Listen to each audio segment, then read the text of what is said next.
Bien, para mí es un honor y es un placer presentarles a la doctora Claudia Albarrán. Antes de hacerlo, quiero agradecer al Departamento de Estudios Generales, al doctor Juan Carlos Mansur. Quiero agradecer a la revista, el departamento y de la división, a Estudios, cuya semana estamos aquí festejando en este segundo día, especialmente al doctor Estefano Straulino. Quiero agradecer también a la doctora Rosa Margarita Galán, del Departamento Académico de Lenguas, eh, pues por la invitación que nos han hecho, por el haber considerado que puedo desempeñarme como enlace interdepartamental, por la confianza en convocar a los colegas. Quiero también, en este último evento de los nuestros de lenguas, agradecer a todos los colegas que han participado el día de ayer, el día de hoy, también quienes han venido como público y pues evidentemente a todo el público que nos ha acompañado y que nos acompaña el día de hoy, esta tarde. Em, la profesora Albarrán, la doctora Claudia Albarrán, va a hablar sobre Inés Arredondo. Déjenme hacer una semblanza breve de la doctora. La doctora Claudia Albarrán Ampudia estudió la maestría en letras en el Colegio de México y el doctorado en letras en la UNAM. Es profesora de tiempo completo en el Departamento Académico de Lenguas en el ITAM desde 1993, cuando se llamaba aún Centro de Lenguas.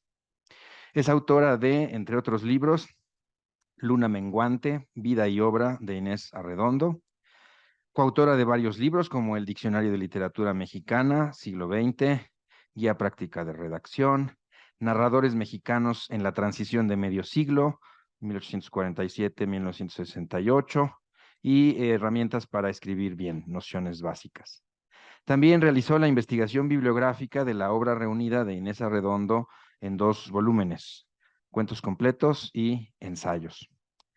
Por mi parte, quiero añadir que la doctora Albarrán es una autoridad mundial en el estudio de la vida y la obra de Inés Arredondo, y esta no es una exageración. Hace unos días, en una librería boutique, encontré por casualidad una antología de cuentos de Arredondo traducidos al serbio, publicada en Sarajevo, que por curiosidad compré y le regalé a Claudia.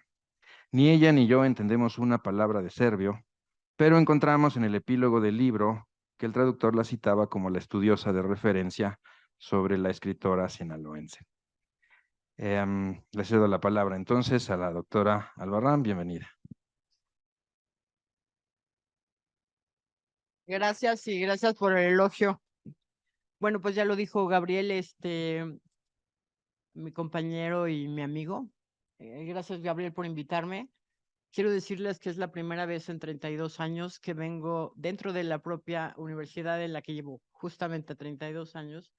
Voy a hablar de uno de mis grandes placeres, que es la literatura mexicana y concretamente Inés Arredondo. Me han invitado en varios lados, pero pues no había tenido la suerte de tener acá una invitación así. Así que, Gabriel, gracias, porque de no ser por ti, ¿cómo lo hubiéramos hecho? Si yo ya estoy pronta por irme. Entonces lo tomamos como una bienvenida y una despedida de Inés Arredondo, por lo menos en lo que a mí me tocará hablar ya en el ITAM sobre ella. Gracias, claro, a la revista Estudios, a los organizadores, son muchos y pues ya los mencionó Gabriel. Y gracias a ustedes en esta tarde lluviosa y a quienes estén por Zoom también, gracias por tomarse el tiempo. Yo no hubiera querido tanto tiempo, me dieron mucho tiempo, espero ser un poco más breve que esto, 1 hora y media, aburre a cualquiera. Y como diría mi hija, tienes 5 minutos para decirme lo que a ti te interesa que yo retenga. En este momento no tengo 5 minutos, me dieron 1 hora y media, pero confío en ser muchísimo más breve que eso. Y por si se aburrían, les fui preparando unos materiales que la verdad es que ha sido muy difícil conseguir y que me ha llevado cerca de 40 años ir reuniendo. Es como una suerte de álbum de familia, por lo menos para mí, porque pues Inés ya no solo es mi maestra, sino es parte de mi obsesión y es ya parte de mi familia que le poco, eh, y que no soporta que mencione yo el nombre de Inés Arredondo porque puedo tirarme horas hablando de ella. Dice, ¿cómo está la tía Inés Arredondo? Entonces, bueno, irán pasando mientras hablo. una serie de fotografías, de archivo, de portadas, de curiosidades que me he ido encontrando. Esa sería la primera parte. Voy a hablar de su vida porque tiene mucho que ver con su obra. Voy a hablar de su generación, del contexto cultural en México, de las letras mexicanas, en fin, de por qué ella es quien es.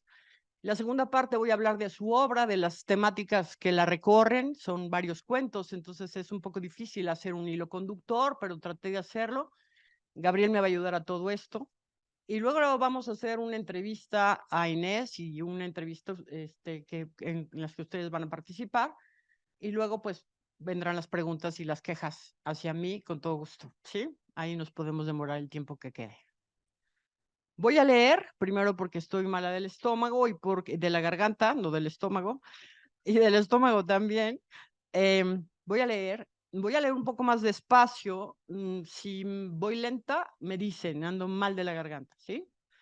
Voy a leer todo el tiempo, aunque haré de repente una pausa para hacer algún paréntesis. Si quieren interrumpirme, también me pueden interrumpir. Primera parte. La cuentista mexicana Inés Arredondo nació en Culiacán, Sinaloa, Culiche, el 20 de marzo de 1928 y murió en la Ciudad de México el 2 de noviembre de 1989.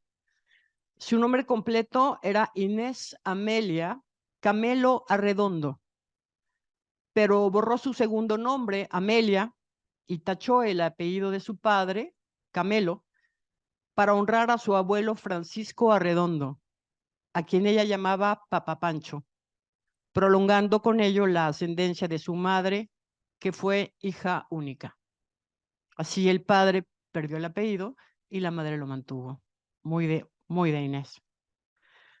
Cumplió con honores la educación primaria, arrebatándole a sus compañeras del Colegio Montferrat las medallas y los méritos académicos. Declamó y actuó desde niña en los eventos más prestigiosos de Sinaloa, memorizando poemas completos que salpimentó con ademanes y gestos teatrales que repasaba día a día bajo la estricta y vigilante mirada de su madre. Era la estrella familiar, la primogénita.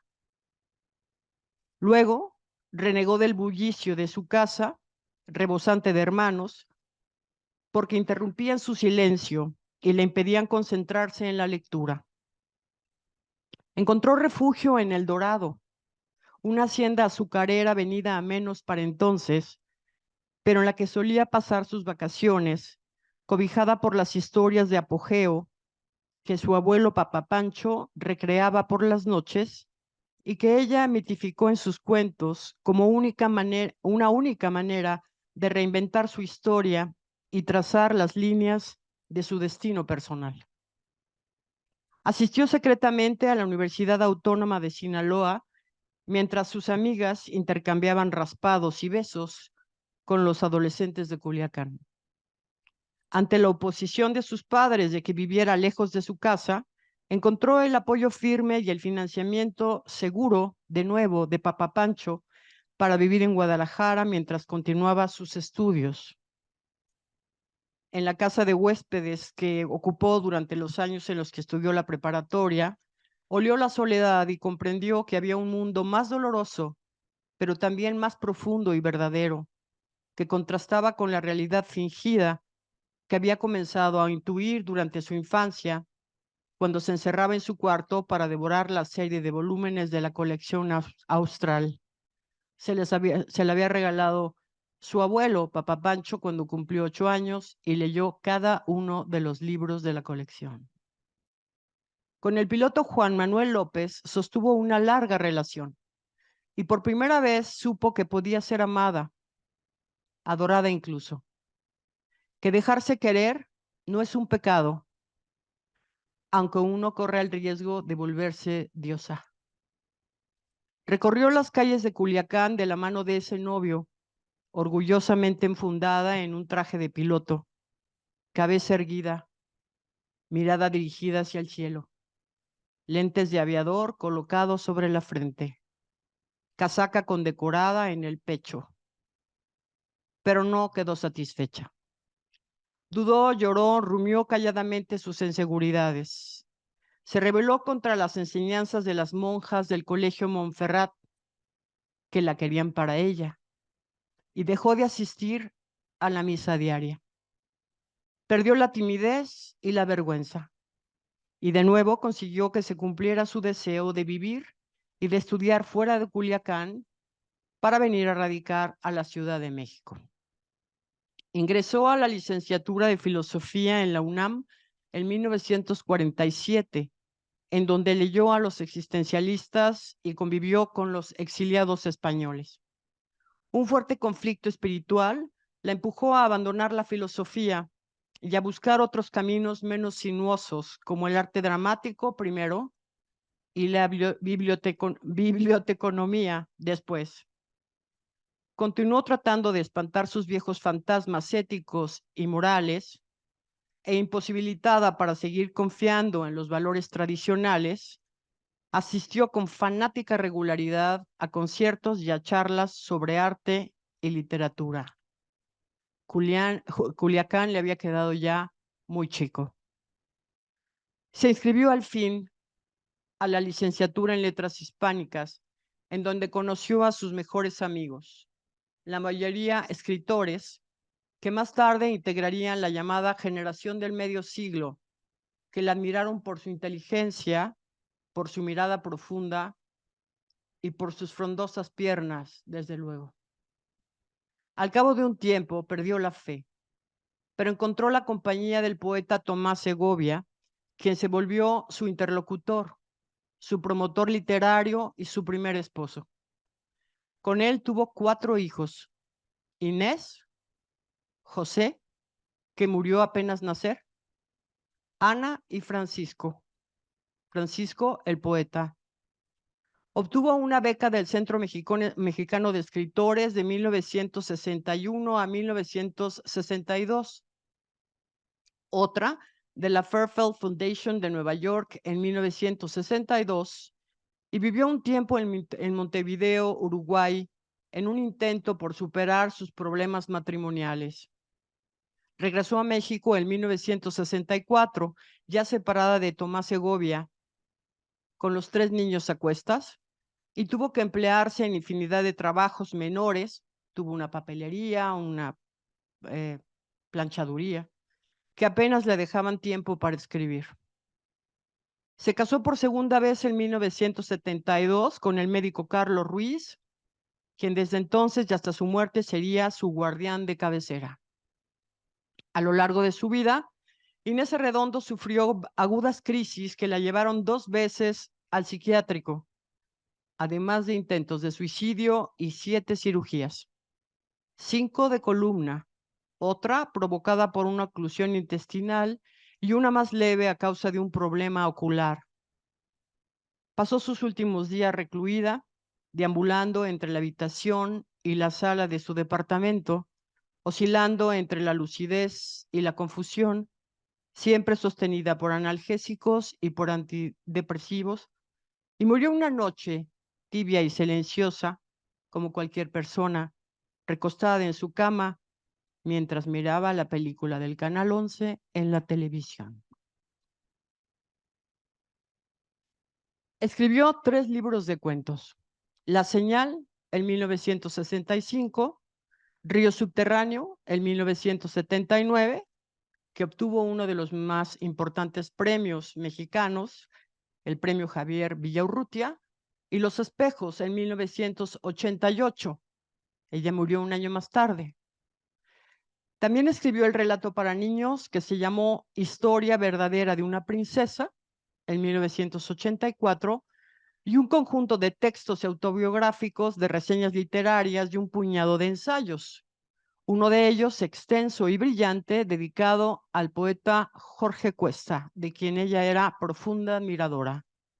De hecho, trabajó cada uno de sus textos, palabra por palabra, línea tras línea, con el cuidado y la humildad de un artesano, como poeta. Los tachó, los reescribió, los dejó reposar meses, incluso años, para volver a leerlos, a tacharlos, a reescribirlos todas las veces que consideró necesarias. No tenía prisa y hurgaba siempre en el significado de las palabras para obligarlas a decir lo que no estaban acostumbradas a decir.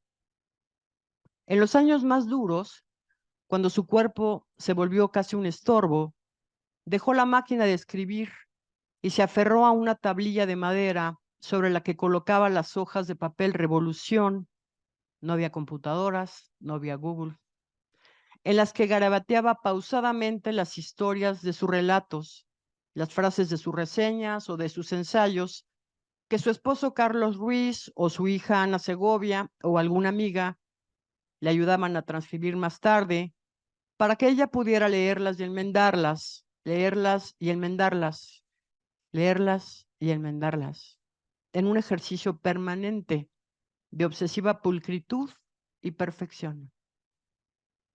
Abordó temas prohibidos para el México de aquel entonces, como la homosexualidad, el incesto, el aborto, la orfandad, el maltrato infantil, la locura, el amor destructivo de la pasión, el triángulo amoroso, la contaminación por el mal, la traición y el autosacrificio.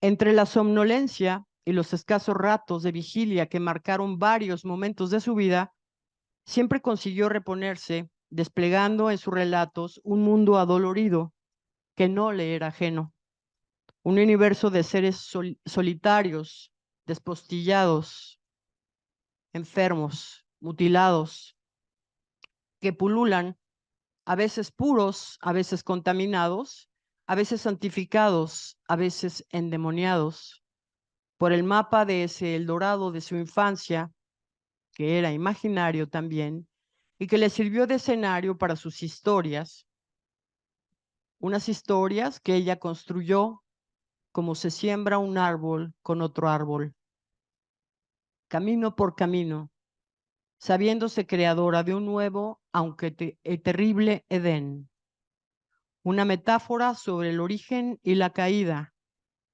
el dorado, un espacio mítico en el que extrañamente coinciden el paraíso, el purgatorio y el infierno. Tal vez por eso pusieron esa portada a la charla, ¿no? Roja, con una pareja con una cara cornuda, como dionisiaca.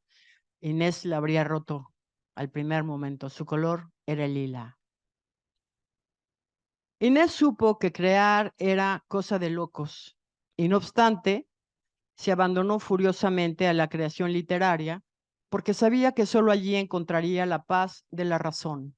Ya lo había dicho nuestro gran pintor Goya. Entregada al difícil juego de reconstruirse y salvarse a través del lenguaje, produjo algunas de las mejores páginas que se hayan podido escribir en nuestras letras. Y no exagero. Cuentos terribles por su excesiva perfección. Textos diversos, siempre punzantes y sinceros, escritos al borde del precipicio, que producen vértigo al tiempo que seducen, que iluminan hasta enceguecer. El mejor reconocimiento que podemos entonces hacer a esta extraordinaria escritora es leerla, simplemente leerla. Más aplaudida que leída, más adulada que comprendida, la figura de Inés recientemente ha comenzado a estudiarse en buena parte gracias a las ediciones en 2 tomos de sus obras completas que el Fondo de Cultura publicó en 2011 y en 2012 respectivamente. El primero se llama Cuentos Completos y el segundo, Ensayos. Ya lo había comentado Gabriel, yo ayudé a hacer un poco de esto, pero sobre todo metí más mano en el de Ensayos, que es una colección de textos dispersos que tuve el privilegio de reunir, seleccionar y prologar.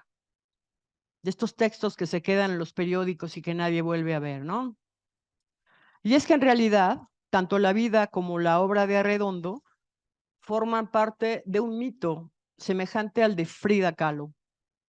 De ahí que en el ámbito literario mexicano actual se le conozca a veces como la Frida Kahlo de las letras mexicanas.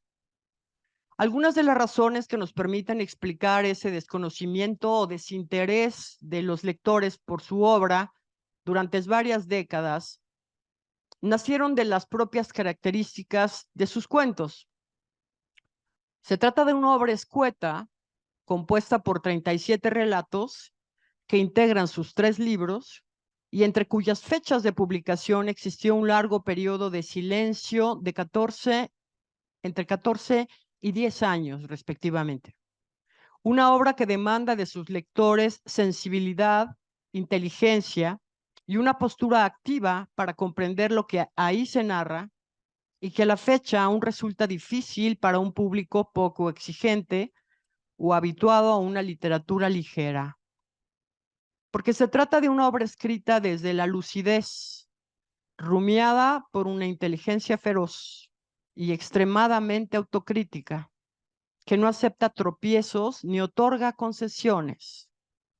Una obra que nació de una conciencia desgarrada, sí, pero que siempre proyecta en sus lectores un mensaje claro sobre lo que para Inés era escribir.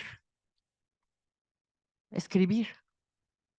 Un oficio serio, una disciplina profunda y dolorosa que ella concebía como, y cito sus palabras, verdad o presentimiento de una verdad. Para ella, eso era escribir. De esta concepción que Arredondo tenía de la escritura como proyecto necesario y esencial en su vida, se deriva también el hecho de que a ella nunca le interesó promoverse ni autopromoverse, ni asistir a reuniones para hacer relaciones públicas y difundir su obra.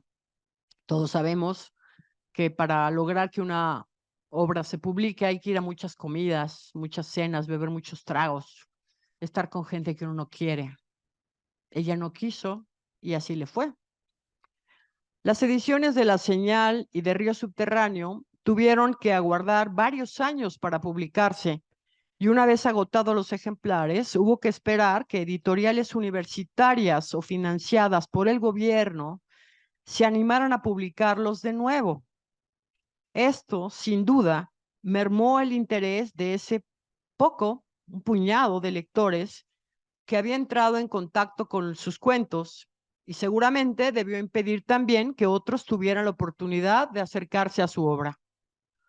Asimismo, la mayoría de los ensayos que Arredondo escribió durante su vida en distintas revistas y en suplementos literarios mexicanos y que constituyen una muestra incuestionable del papel que ella y su grupo generacional desempeñaron durante la década de 1960 en México, también habían quedado en el olvido hasta hace apenas algunos años, quizá una década.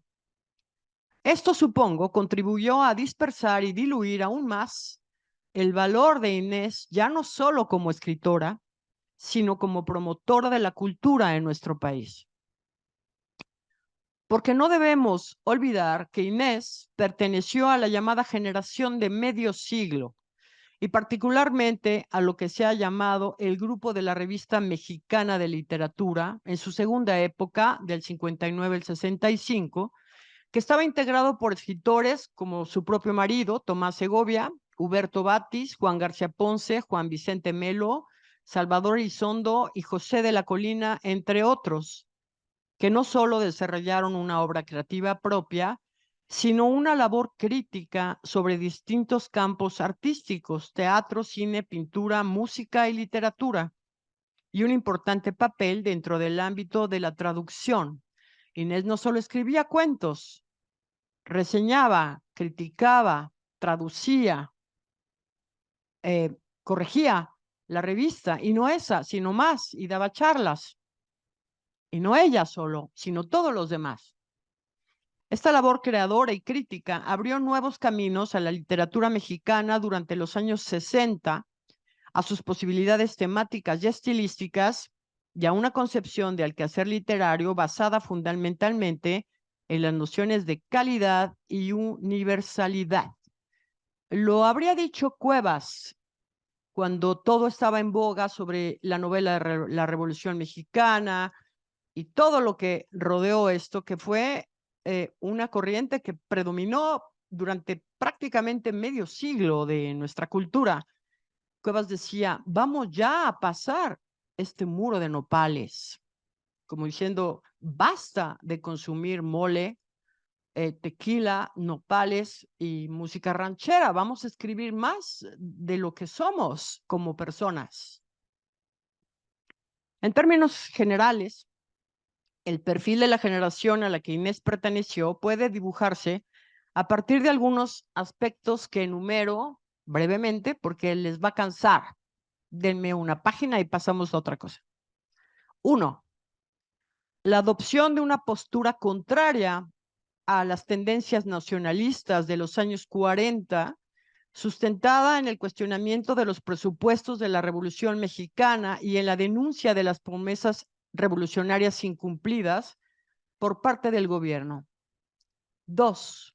El cosmopolitismo, no el regionalismo, que era lo que se usaba, gracias al cual se fomentó y enriqueció una labor cultural con pocos precedentes en la historia de México. 3. El pluralismo, que implicó la apertura de sus miembros al quehacer cultural y literario de otros países del mundo, no de México, del mundo. 4. El apoyo de sus integrantes a otros jóvenes intelectuales y escritores nacionales y extranjeros, quienes mostraron a la sociedad mexicana de los años 60 otro rumbo sobre el quehacer literario y cultural. 5. Su participación en distintas instituciones y en distintas dependencias de la UNAM. 6. Su actitud crítica ante la cultura en general y ante algunas instituciones en particular, la cual ejercieron en diversas revistas del país.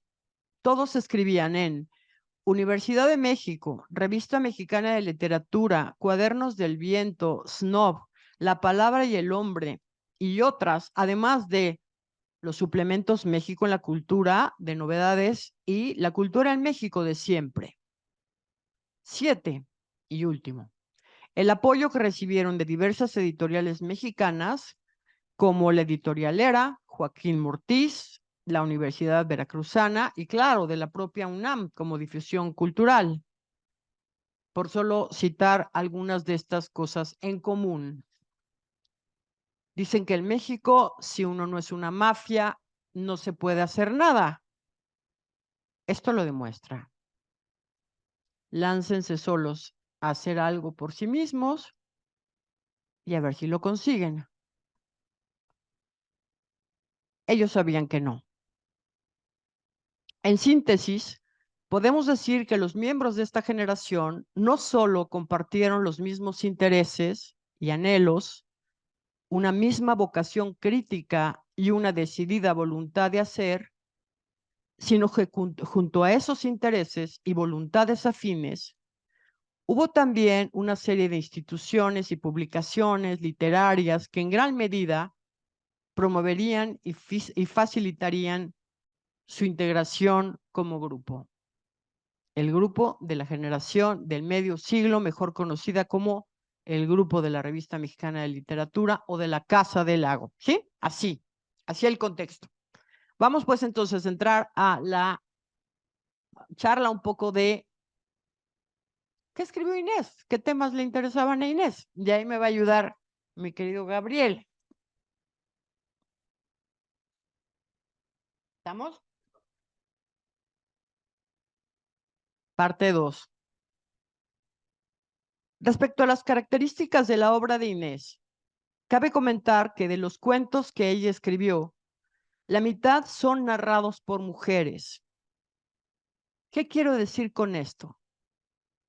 Que aunque Inés no se lo haya quizá propuesto así, muchos de sus textos tocan aspectos de una condición particular que es la condición femenina, ya sea por los temas que plantea, como la maternidad, el vínculo que se establece entre madres e hijas, o la educación tradicional que las mujeres mexicanas suelen y solían recibir de sus familiares, y también por las miradas o las voces de quienes narran las historias.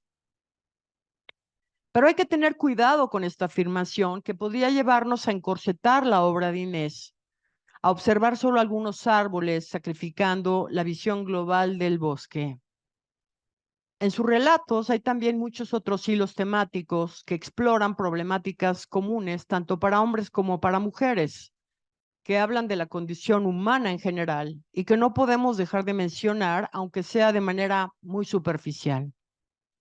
Me refiero a las relaciones de pareja, al descubrimiento generalmente tardío de la sexualidad, al enfrentamiento con la muerte, con el dolor, con la enfermedad y a la vivencia de situaciones límites como la locura y la perversión. Ahora sí entra la portada del anuncio de la charla.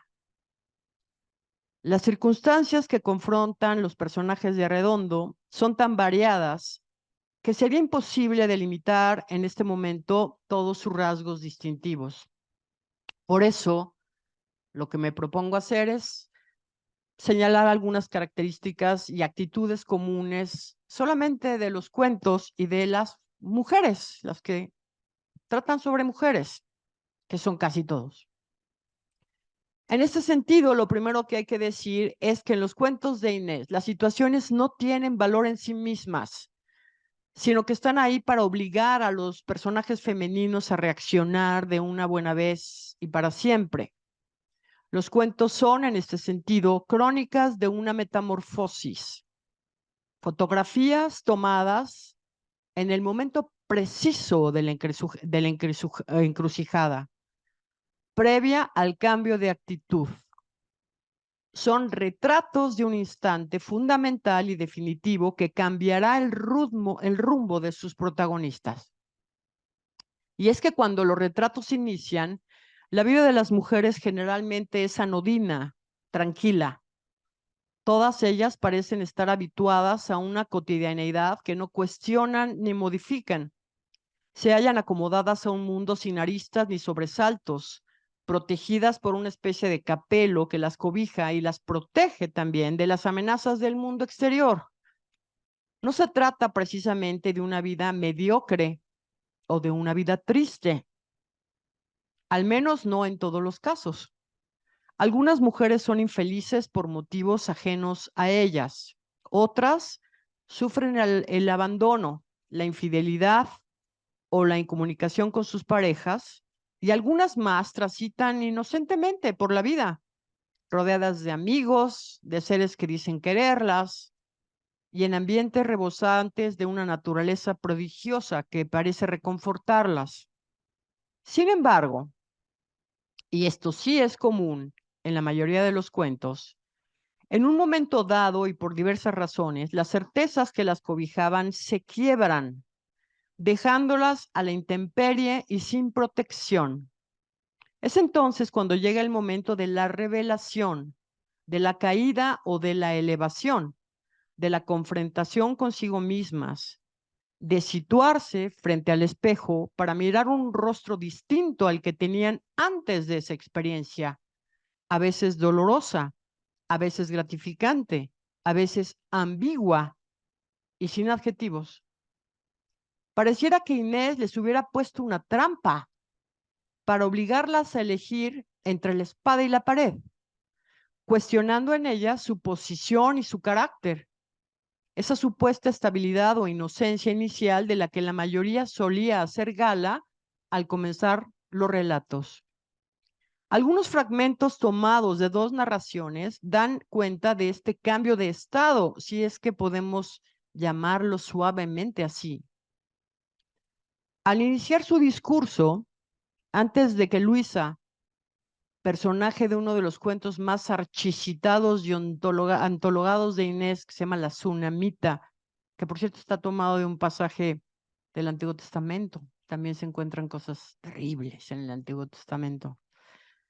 Antes de que Luisa se case con su tío Apolonio, que está en Artículo Mortis, afirma: en el centro de la llama estaba yo, vestida de negro, orgullosa, alimentando el fuego con mis cabellos rubios, sola. Las miradas de los hombres resbalaban por mi cuerpo sin mancharlo, y mi altivo recato obligaba al saludo deferente. Estaba segura de tener el poder de domeñar las pasiones, de purificarlo todo en el aire encendido que me cercaba y no me consumía. Así empieza la tsunamita. Y después de tener relaciones con su tío moribundo, que por cierto se aprovecha de ella como un vampiro, y mientras ella cae, él revive como un vampiro. Luisa pone fin a su crónica con las siguientes palabras, que son totalmente diferentes con las que inició. Pero yo no pude volver a ser la misma. Ahora la vileza y la malicia brillan en los ojos de los hombres que me miran, y yo me siento ocasión de pecado para todos, peor que la más abyecta de las prostitutas. Sola, pecadora, consumida totalmente por la llama implacable que nos envuelve a todos los que como hormigas habitamos este verano cruel que no termina nunca. Por su parte, Año Nuevo, el cuento más breve de la obra de Inés y quizá uno de los más hermosos, ilustra a cabalidad el cambio radical y positivo que la protagonista experimenta en su interior después de tener un azaroso encuentro de miradas con un hombre en el metro. Leo el cuento completo. Estaba sola. Al pasar, en una estación del metro de París, vi que daban las 12 de la noche. Era muy desgraciada por otras cosas. Las lágrimas comenzaron a caer, a correr, silenciosas. Me miraba. Era un negro. Íbamos los dos colgados, frente a frente. Me miraba con ternura, queriéndome consolar. Extraños, sin palabras. La mirada es lo más profundo que hay. Sostuvo sus ojos fijos en los míos hasta que las lágrimas se secaron. En la siguiente estación, bajó. Si en el cuento La Tsunamita, la experiencia con el tío Apolonio modifica la percepción que Luisa tenía de sí misma, la diosa, Virgen Inmaculada del principio, se transforma en una prostituta sucia. En Año Nuevo, el encuentro con el negro reconforta a esa mujer solitaria por una simple mirada.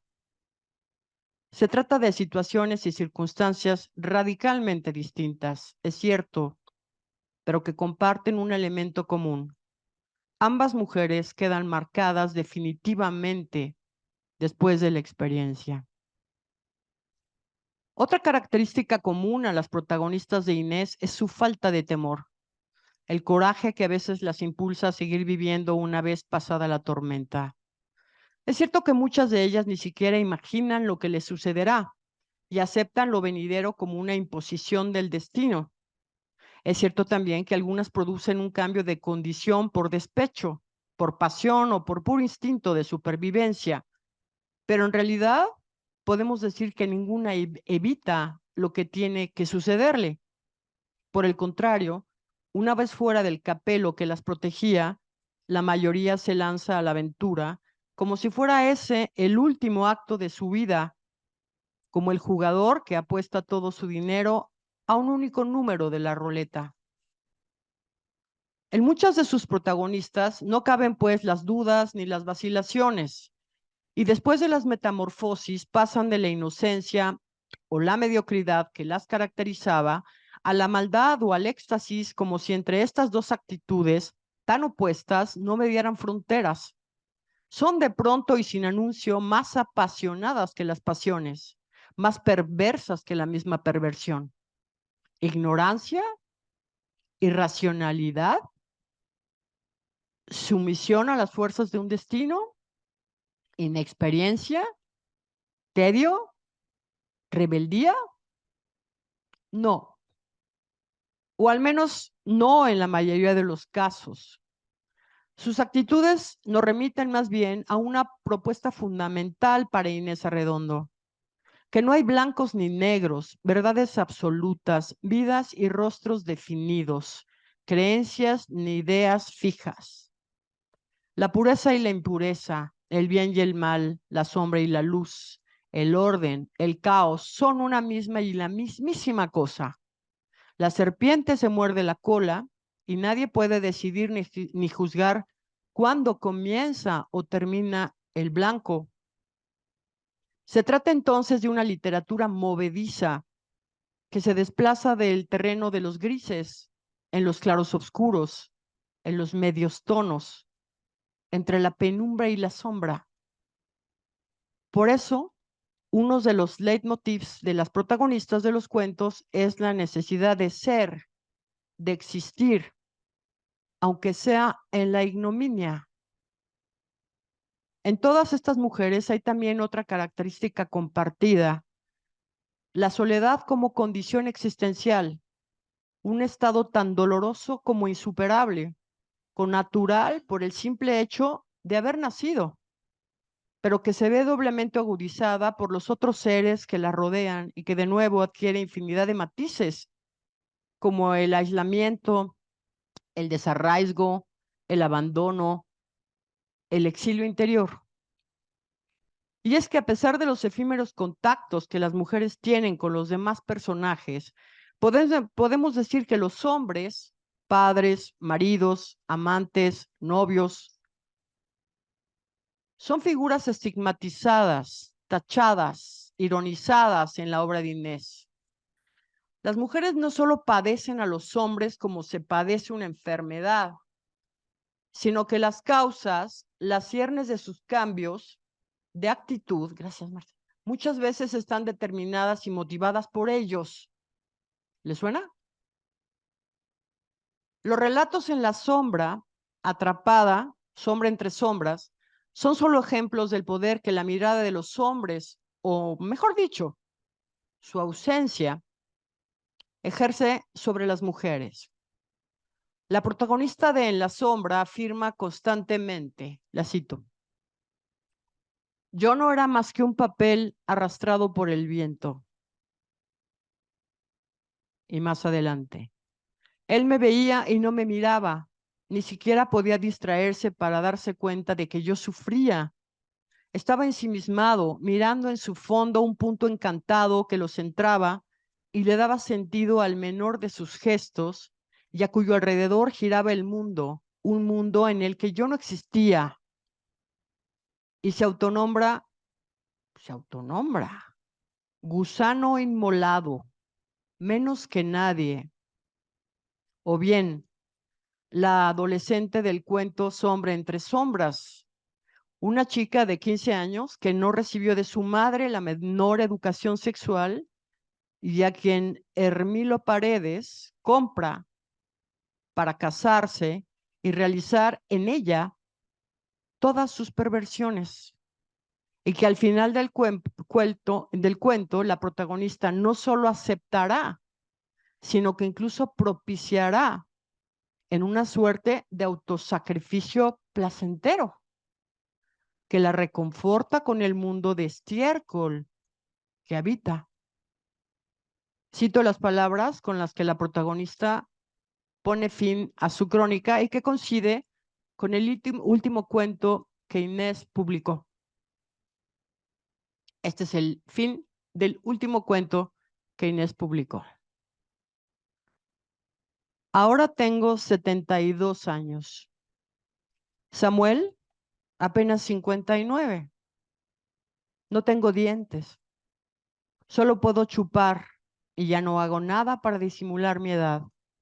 Pero Samuel me ama, no hay duda de eso.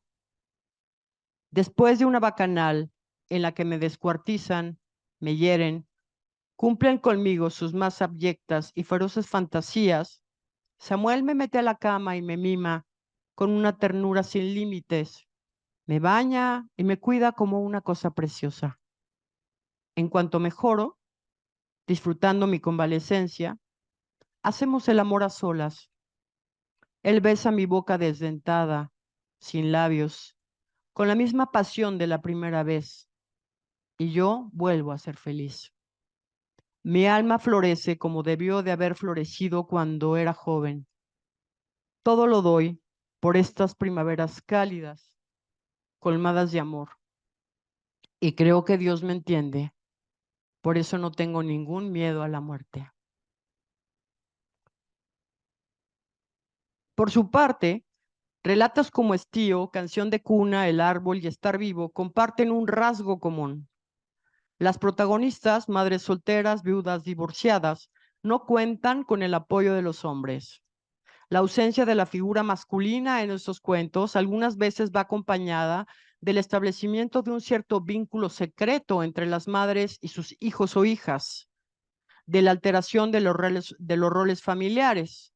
Los abuelos crían a los nietos como si fueran sus padres naturales, por ejemplo, cuestionando con ello el valor de la paternidad biológica, así como de un proceso de debilitamiento de las relaciones amorosas entre la mujer y su pareja, si es que la tiene.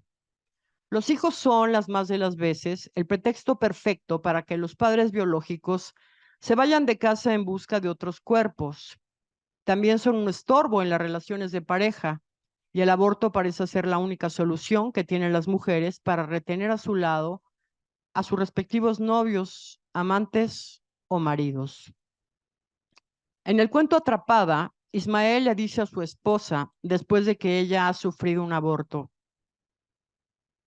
cito, ya te dije que somos diferentes. Procrear es simple, puede hacerlo cualquiera, y en cambio buscar y encontrar la forma última del amor es solamente para nosotros. Los hijos se interponen. Y en el cuento Estar Vivo, Leonardo abandona a su familia por Ángela, su amante, y cuando esta última se embaraza y aborta, comenta, de nuevo la vida y la felicidad estaban entre nosotros, relucientes. Ángela estaba llena de salud y de entusiasmo. No había pasado nada. Una frase tomada del cuento titulado De Amores puede servirnos para sintetizar este último aspecto referente a la soledad originaria de las mujeres de Arredondo y al conflicto que producen los hijos en las relaciones de pareja. Cito, las grandes amantes simplemente no tienen hijos. La ausencia de la figura masculina en la obra de Inés tiene, lógicamente, una variedad de efectos, no solo en las mujeres que sufren el abandono o el rechazo, sino en los hijos, producto de esas relaciones conflictivas, dolorosas y tortuosas. Así, la soledad existencial de las protagonistas no es más que el inicio de una larga cadena de soledades originarias, un cordón umbilical que une para siempre a las generaciones y que se hereda de abuelas a madres, de madres a hijas, a hijos, como una suerte de destino ineludible que cala muy hondo en los personajes. A lo dicho hasta aquí, habría que agregar, por último, la falta de apoyo, de comprensión y de ayuda de los padres a sus hijos e hijas, si es que las tienen. Los familiares de las protagonistas están ahí para hacer que se cumpla la norma a su capricho y voluntad y para evitar todo lo que a sus ojos contravenga los valores tradicionales de la sociedad, aunque para ello sea necesario castigarlas, silenciarlas, encerrarlas o obligarlas a realizar actos que no desean y que atentan contra su libertad y contra sus deseos, como encerrarlas a una joven madre natural, Canción de Cuna, o obligar a la hija a contraer matrimonio con el hombre que no quiere, como en Olga, o venderla como Sombra entre sombras. La crítica que Inés realiza en sus cuentos al papel que desempeñan los padres y demás familiares en la vida de las protagonistas es feroz, despiadada, incestos, abuso físico y psicológico. Esto es antes del Me Too. imposición de creencias, manipulación, obligarlas obedeciendo al poder para evitar el qué dirán, censurarlas y ocultar todos los temas relacionados con la sexualidad por considerarla un acto sucio y cochino que hay que mantener oculto, con la puerta cerrada.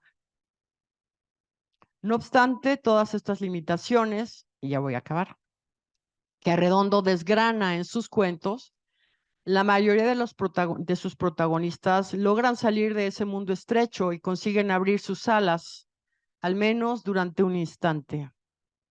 El resultado de ese efímero viaje, de ese cambio de rumbo, generalmente culmina en la locura, en la muerte, en la soledad o en el desamor. Es decir, en un abismo más profundo o más doloroso que aquel del cual intentaban escapar. Inés no es positiva. El único cuento optimista es el que les acabo de leer. No es una lectura para ir a la playa. Como las palomillas nocturnas que persiguen obsesivamente la luz del farol, muchas de las mujeres de los cuentos de Inés Arredondo terminan consumidas por esa nueva situación que apenas comenzaban a experimentar, girando ciegas en torno de ese centro luminoso que, si bien motivó su vuelo, paradójicamente también motivará su fin. Pero esto, parece decirnos Inés, es lo que menos importa. Después de leer los cuentos de Arredondo, queda en el lector una certeza, una moraleja sutil que contradice la moral y la educación tradicional de esos años y seguramente de estos también. Es necesario salir de la comodidad, emprender el vuelo, dejar que el viento acaricie el rostro. Hay que despegar las alas de una buena vez, para siempre, aunque esto implique, como diría el Almodóvar, morir en el intento. Gracias.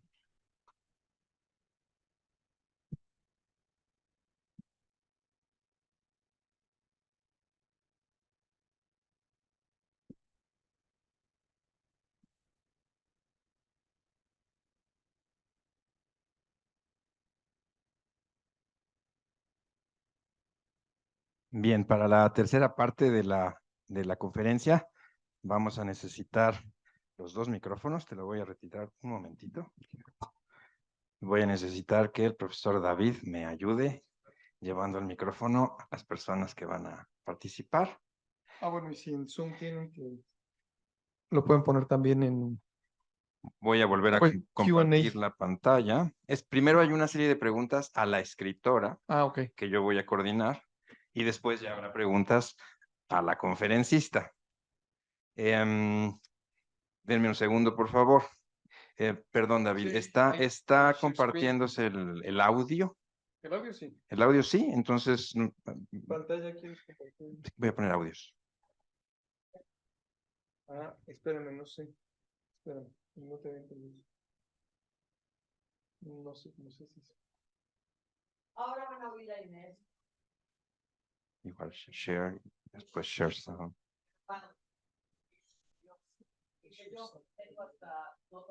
Pues eso, mira, share. Está bien, sí. Entonces, hemos hecho un performance. A ver, espero que se escuche en Zoom, no sé. Es que es un audio que va a poner acá, no sé, porque es con el... A ver, vamos a intentarlo. Entonces, vamos a comenzar con las preguntas. ¿Me escucho? Ay, A ver, te paso esto mejor. creo que la doctora López Santibáñez tiene una pregunta. Hay que llevarle el micrófono. Y luego regresar. ¿Dónde están? Hola, buenas tardes a todos. Yo quisiera preguntarle a Inés Arredondo, a ver si por ahí puede respondernos cómo es que ella comenzó a escribir.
Bien. La maestra Rabadán creo que también tiene una pregunta.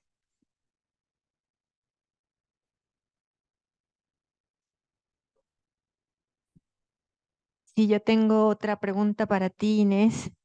Perdona por tutearte, pero después de escuchar a Claudia te siento muy próxima. Me gustaría saber cómo nacen tus cuentos.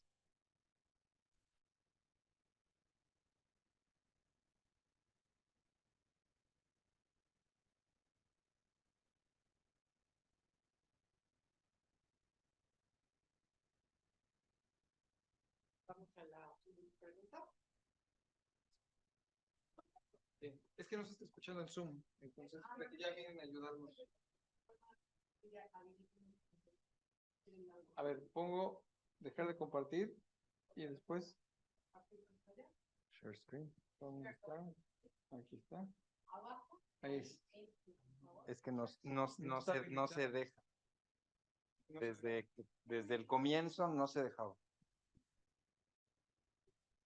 Se va a hacer eco, ¿no? Bueno, ya bien, ya avisé a. Bueno, tienen que empezamos con las preguntas de que los discípulos están perdiendo la bombonera. Entonces, ¿por qué no interrumpimos? ¿Nos quedarían cuántas preguntas? 3, pues ya las respuestas son cortitas. ¿Verdad, Inés?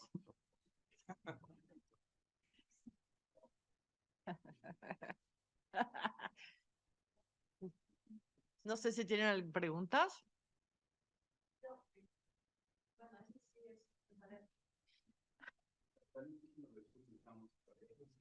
Este micrófono. Sí, no, pero no hay problema. Yo sé que estaba muy preparado con los micrófonos, lo viste, ahora sí cayó. Gracias. Claudia, ¿cuándo decide Inés no utilizar su nombre, el nombre de su padre y utilizar solo el nombre de su madre? Uy, decisión dificilísima. Cuando los primeros cuentos, los primeros, ¿qué serán? Los publica sueltos, los primeros 6 en distintas revistas y ahí aparece como Inés Amelia. Hay una cosa curiosa en esto y también es una anécdota que la lleva un poco a tachar su nombre. Cuando se publica La Señal, ya ha tenido esta experiencia y por eso no van con los nombres ni los apellidos correctos. Cuando se publica La Señal, o sea, los primeros cuentos los publica con su nombre. Ya cuando reúne el resto para el libro, ella va a Culiacán, decide no poner su nombre y su apellido, pero porque la han criticado mucho. ¿Qué le pasa? Cuando llega con el libro, que lleva muy pocos ejemplares, la gente empieza a leerlo y empieza a darse cuenta que las historias son de personajes reales. Entonces la madre de Inés le encierra y le dice, oye, ¿qué te pasa? ¿Por qué estás viniendo acá a, a balconear a la Chuchita y a la Pedrita y a la Juanita y a la tal? Y recibe realmente muchas ofensas de la sociedad sinaloense, porque incluso cuando yo fui la primera vez a Culiacán, había la ruta de los personajes de Inés, entonces te llevaban, aquí vivió la tsunamita, así como, ¿no? Pero yo creo que se dio cuenta desde el momento como del 6º cuento, 7º publicado, que eso no iba a sonar bien a nivel familia. Entonces, quita los nombres, haciéndole un homenaje, sí, al abuelo, que lleva el apellido, y tachando un poco al padre porque pues tenía conflictos con él. Entonces fueron 3 factores, esos y más se confirma que pues no la iban a leer bien y que le sucede todo esto, ¿no? Son solo 6, 7 cuentos los que están firmados con nombre y apellido. Ya, claro, sí. Probando. ¿Alguna otra pregunta?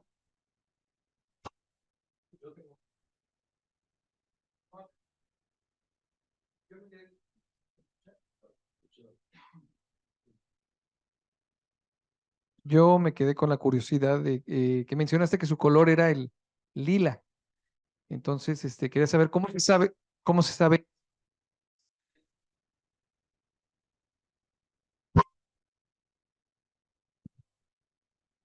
Bueno, simplemente quería saber qué indicios hay de eso, pues, y aquí tenemos siempre jacarandas en la Ciudad de México. No sé si hace mención de algo de eso o cuál es la relación del color lila. Simplemente curiosidad, no sé qué puedas mencionar de eso. Pues mira, como te digo, jacarandas, te puedo decir, no sé, jazmines, o te puedo decir, em, yo sé que le gustaba ese color porque usaba muchas joyas de estas. ¿M? Su hija hace joyería y tenía pendientes lila. Me ha regalado como alguna vez cuando me recibí con él, me trajo una cosa padrísima, un collar padrísimo en lila. Ella le gustaba ponerse camisas lilas. No, no creo que por las jacarandas, pero le encantaban las plantas. Ella sabía muchísimo de plantas. Habría que hacer un inventario de las plantas que aparecen en los cuentos. Sabe muchísimo. Em, el Dorado original, el Dorado real, fue una hacienda azucarera que fue impresionante. Le hicieron Lorredo a principios de siglo y estaba llena, si leen los cuentos, es sorprendente todo lo que está sembrado que los cuentos cuentan. O sea, todos los árboles frutales y cada una de las cosas que habían sembrado Lorredo en esta hacienda tenían sus letreros. Era un jardín grande, botánico, era un recorrido hermosísimo. Inés solo vivió, digamos que la decadencia de esto, porque el abuelo era el capataz de la hacienda, era quien ayudaba a Lorredo a sembrar todo esto y a cuidarlo. Entonces, el abuelo le contaba todo esto y era muy chiquita cuando se abandonó esta hacienda azucarera. Pero estaba sembrado de muchísimas cosas y sobre todo en esa época, principios de siglo, finales del siglo 19. Acuérdense que vinieron los chinos a vivir a Culiacán y a Sinaloa, a estas regiones de los ríos, y ellos eran especialistas en vegetales. Entonces, tenían a varios chinos sembrando ahí. O sea que Inés sabía de botánica, sabía de plantas y sabía por su abuelo, que era su consentida, pero además la hacienda era un punto y aparte. Si tú lees los cuentos, están recuperados las historias del abuelo como capataz, los Redo tenían un verdadero paraíso ahí. O sea, se caminaba y ella lo cuenta, podías ir caminando y agarrando distintas frutas, había lichis, había cosas que no eran comunes comer en ninguna casa, ¿no? Entonces, el color es por eso, pero no sé si sea por las jacarandas. Conrado, por favor. Claudia. Bueno, muchas gracias por la presentación. Em, yo estaba pensando, bueno, que uno va desarrollando un vínculo especial con su objeto de estudio y en tu caso es muy claro, ¿no? Como haber estudiado con tanta minuciosidad y desde una perspectiva historiográfica, literaria, biográfica, incluso las notas de tintorería, pues claro, generan un vínculo y al final ese vínculo también, consciente o inconscientemente, va determinando la investigación, ¿no? que llevas a cabo sobre ella. Yo te iba a preguntar con qué te vinculas más de Inés Arredondo en cuanto a su carácter, a su forma de pensar, a su forma de sentir.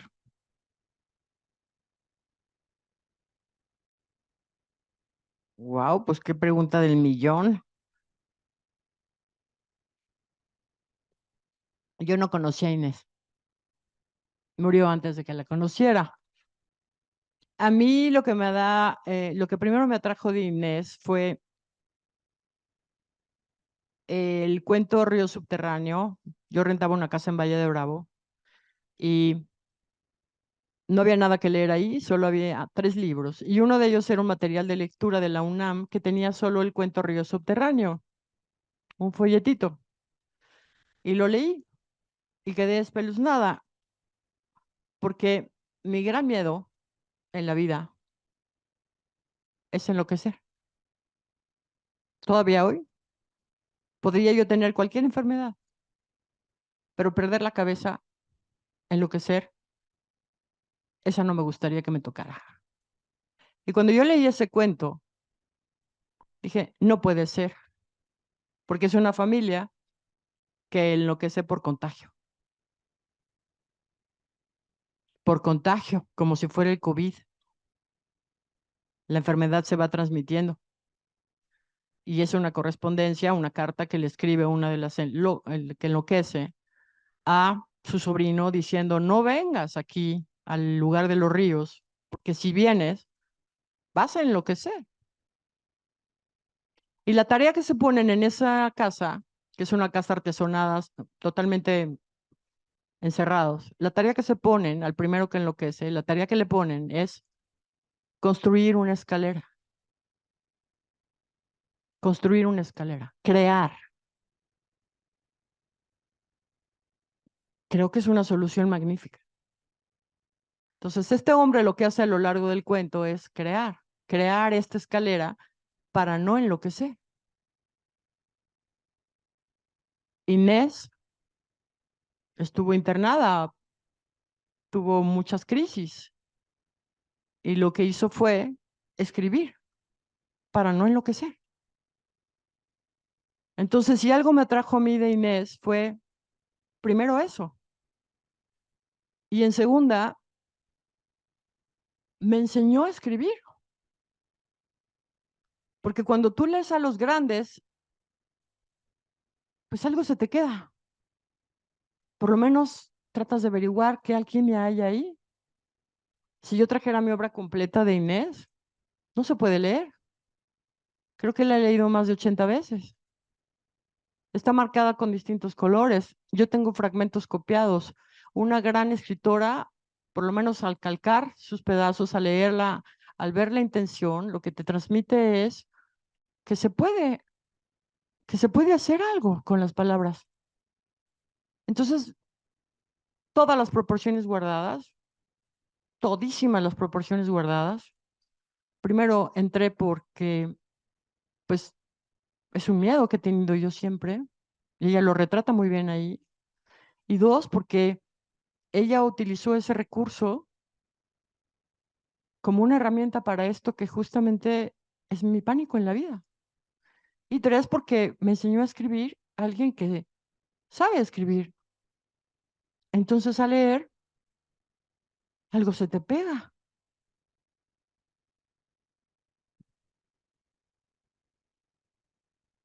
¿Alguien más? Alfredo.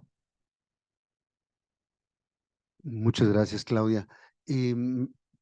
Tomás Segovia incidió en la obra de Inés, tuvo, cobró vida en algún cuento de lo que ella fue luego reconstruyendo. ¿Y en qué momento terminó la vida con Tomás Segovia?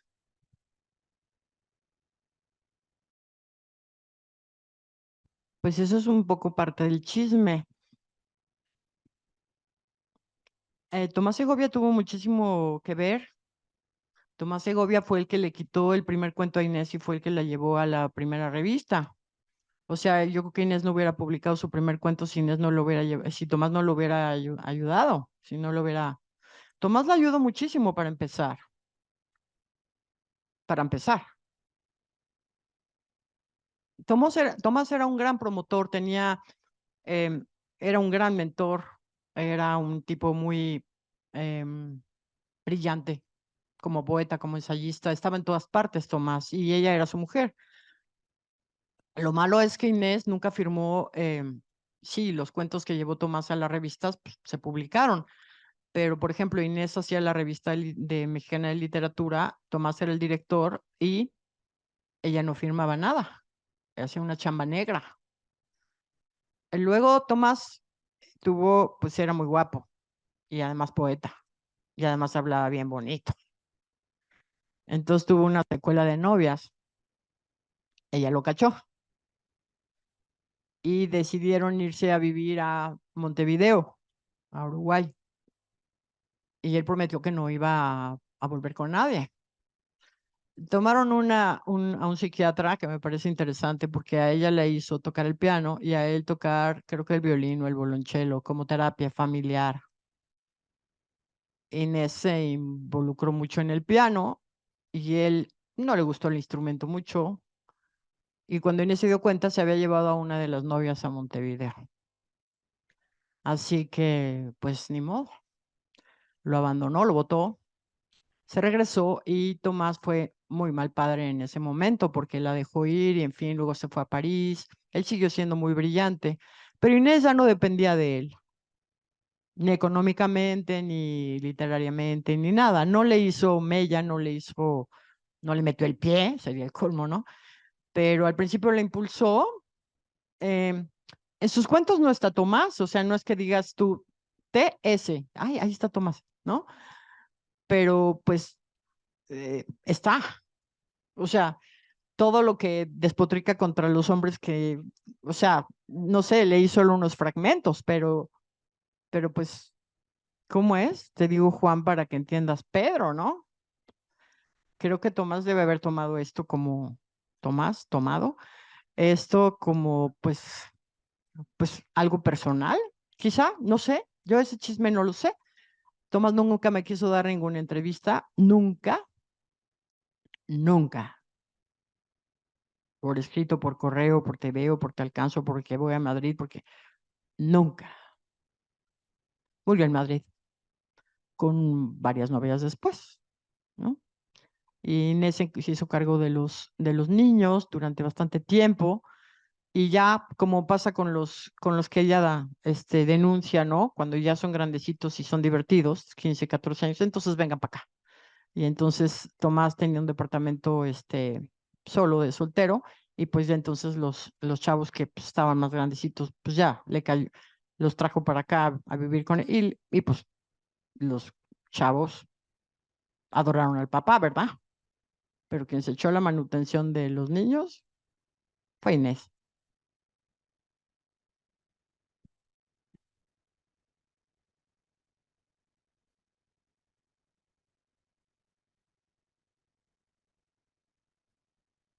Ay, Claudia, pues me encanta escucharte y se me ocurren muchas cosas.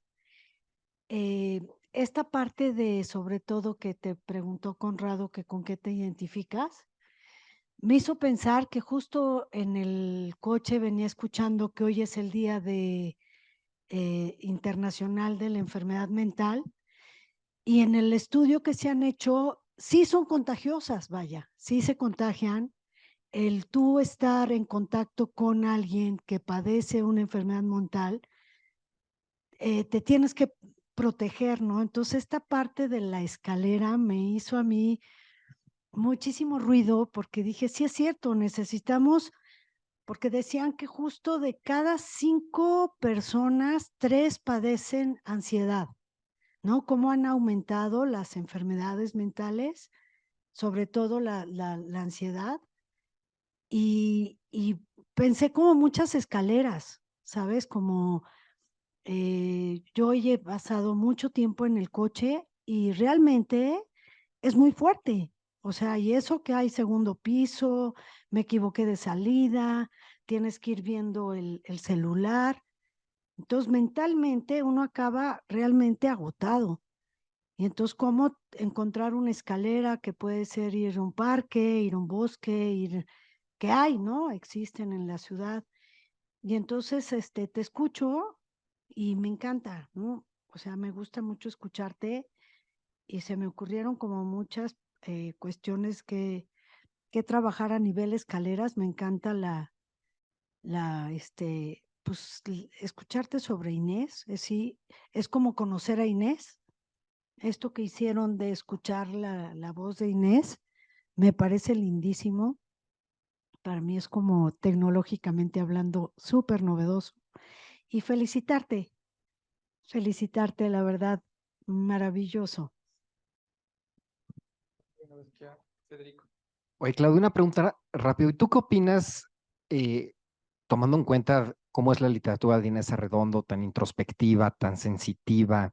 ¿Tú qué opinas de las adaptaciones cinematográficas? Porque a mí me parecen casi imposibles de hacer. Y bueno, ahí está la Tsunamita, ¿no? ¿Qué opinas de estas películas?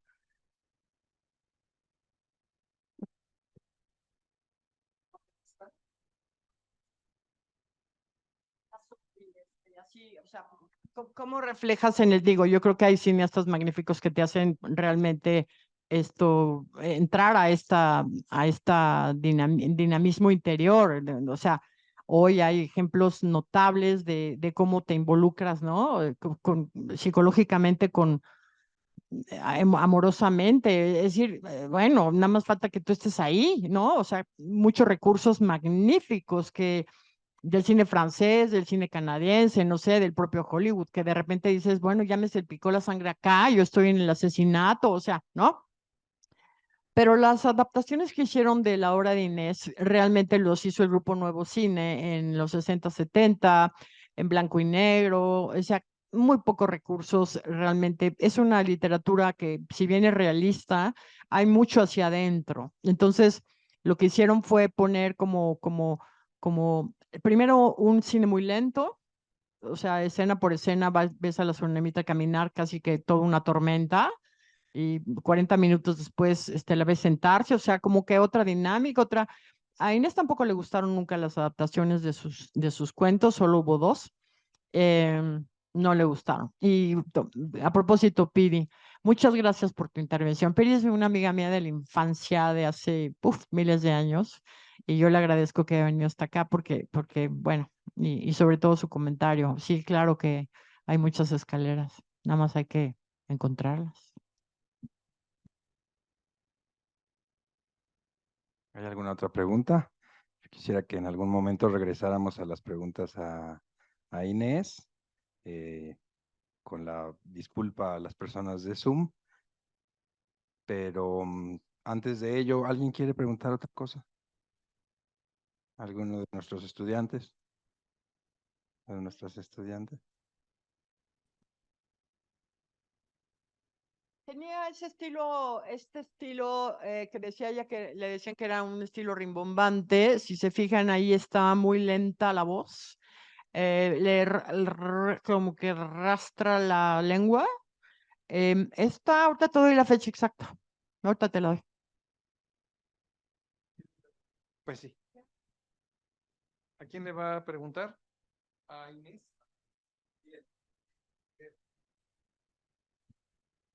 Claudia, antes que nada, muchísimas gracias por compartir con nosotros tantos años de investigación, de dedicación, de pasión por Inés Arredondo, una pasión muy contagiosa.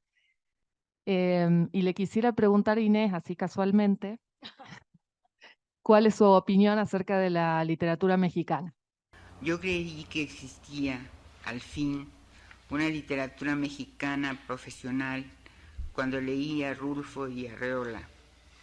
Desconocía a los contemporáneos y a Ramón López Velarde lo consideraba un caso aislado. Las sugerencias de Rulfo, las precisiones de Arreola, el mundo abismal del uno y el aparentemente clarísimo del otro me asombraron y me propuse escoger. No fue fácil, pero sí un ejercicio fructífero para mí. Sin aire en los sueños bajo tierra de Rulfo, preferí el mundo con sonido de cristal de Arreola, un mundo de luces y sombras de tamaño humano, hiladas no con palabras sugestivas, sino con la palabra exacta, que es más difícil y expuesta. Preferí el bordado sobre crudo que sobre cocido, y no por eso renegué de Rulfo, no, ni dejé de admirarlo, simplemente escogí una postura, la del narrador que pone entre él y su sueño escrito el menor difuminado necesario, la actitud moral más recta hacia la escritura, no el menor artificio, que Arreola quizás sea más artificial que Rulfo, sino su moral, repito, su juego interno con la escritura.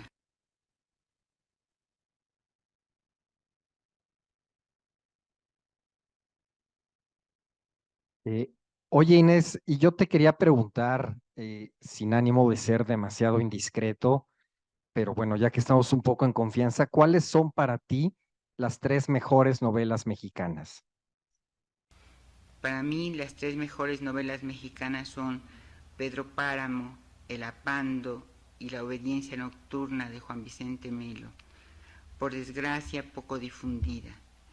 Por su intachable fuerza moral y por compartir naturalmente, por razones generacionales, temas de ella, me quedo con la última, por su prístina limpieza, con la segunda y por su terrible carisma con la tercera.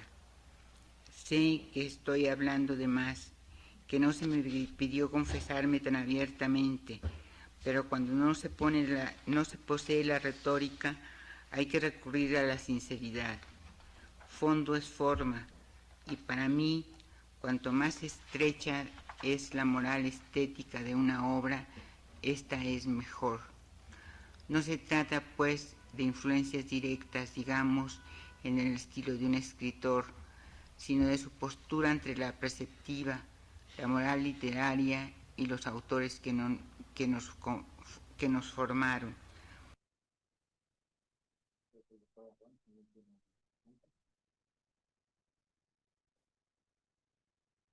Inés, buenas tardes.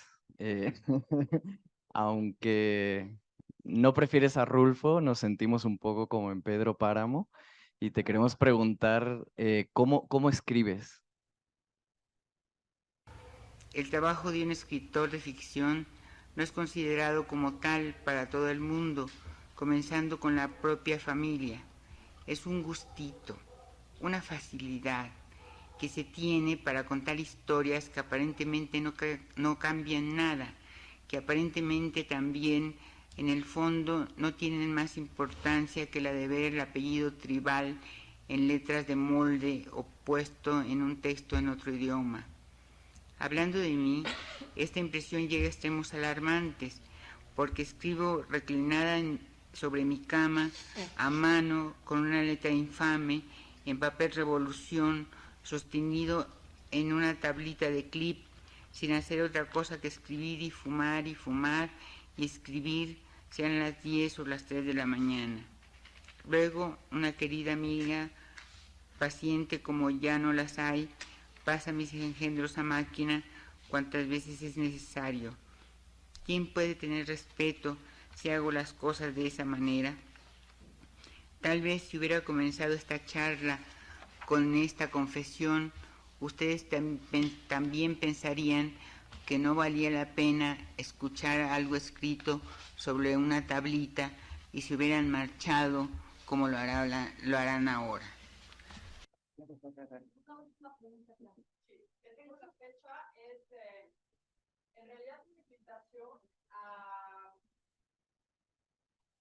Es un texto, por cierto, que yo tengo en original. Me lo regaló Curiel. Él le hizo la entrevista en papel, ella contestó, pero luego en un ciclo de charlas que se llama Literatura por Dentro, en la Capilla Alfonsina, leyó este texto el 26 de junio de 1982.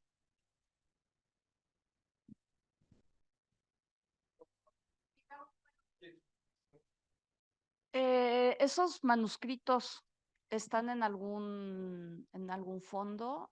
Los manuscritos a mano, no las transcripciones en la computadora, las de la tablita.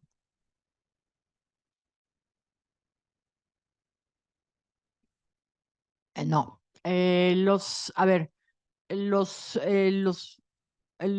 bocetos de los cuentos para La Señal, que presentó 6 o 7 cuentos para el Centro Mexicano de Escritores. Está el archivo del Centro Mexicano de Escritores, lo tiene Filológica, se lo llevaron para allá.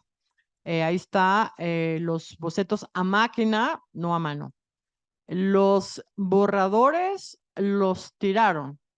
Y lo que sé es que Carlos, el marido médico, tiene algunos cuadernos con apuntes. Y también sé, por ejemplo, ella escribió un diario a los 15 años, un diario que para mí fue muy importante cuando hacía la investigación. Ese cuaderno, está en un cuaderno, escribe. Un mes antes de cumplir 15 años, empieza a reflexionar sobre que ya va a cumplir 15 años. Y luego viene la fiesta de 15 años y los comentarios que hace esa noche de los 15 años son terriblemente fuertes, los comentarios que hace sobre sí misma. Es un diario muy bonito que dura solo un mes. A mí me lo prestó Ana, yo lo fotocopié, una suerte enorme, y luego Ana perdió el cuaderno. Entonces yo tengo la fotocopia de esto. Hay 2 pasajes ahí bien bonitos. Hay un pasaje muy bonito que es el de la maestra Margarita. La maestra Margarita, que es la maestra, siempre ella tenía una rivalidad bárbara con sus compañeras de escuela porque quería sacarse las medallas ella, de todo. Entonces, la maestra Margarita le daba clases de lengua y literatura en 15 años, tendrá 14 años, 15 años, que será secundaria. Entonces, la maestra Margarita la hace pasar al pizarrón y la maestra Margarita le dicta lo que Inés debe poner y le dicta un fragmento de un poema a la maestra Margarita. Y entonces la maestra le va dictando, a Inés no le gustan algunas estrofas, las arregla en el pizarrón y la maestra Margarita la pone pinta y el, por- pierde el premio del año porque desobedeció a la maestra Margarita. Entonces en el cuaderno dice, yo sé que debo obedecer a la maestra Margarita, lo tengo por acá, textual. Dice, sé que debo obedecer, pero ¿cómo voy a obedecer a una maestra que me obliga a poner estas cosas cuando hay mejor manera de escribirlas? Claro, ¿no? Y luego, a propósito del cuento Río Subterráneo, em, la narradora, que es la que escribe al sobrino para que no venga al lugar de los ríos, para no enloquecer, siente la locura, cómo empieza a llegarle, como si fuera un puñal o un cuchillo inserto en la boca del estómago. Eso hoy reconocidísimo, Pire lo decía, se llama angustia. Y ella, la noche del 15 años, se va a cenar con sus abuelos y cuando vuelve dice que sale a ver la luna y que siente en su estómago un cuchillo, una daga clavada que no le permite estar quieta. El mismo fragmento del diario de 15 años está en la voz de la cronista de Río Subterráneo 40 años después. La misma imagen. O sea que es un diario bien bonito. Bien. Bueno, ha sido una charla muy rica. Muchas gracias a Claudia, muchas gracias a ustedes y vamos a darle un reconocimiento a la profesora.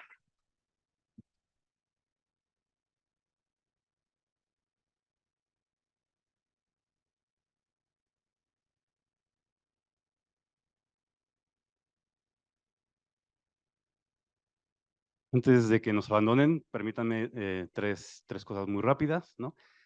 Bueno, y antes una más personal. La primera es que me alegro, ¿no? de no haberle hecho caso a la profesora Albarrán, que quería solo una hora para hablar.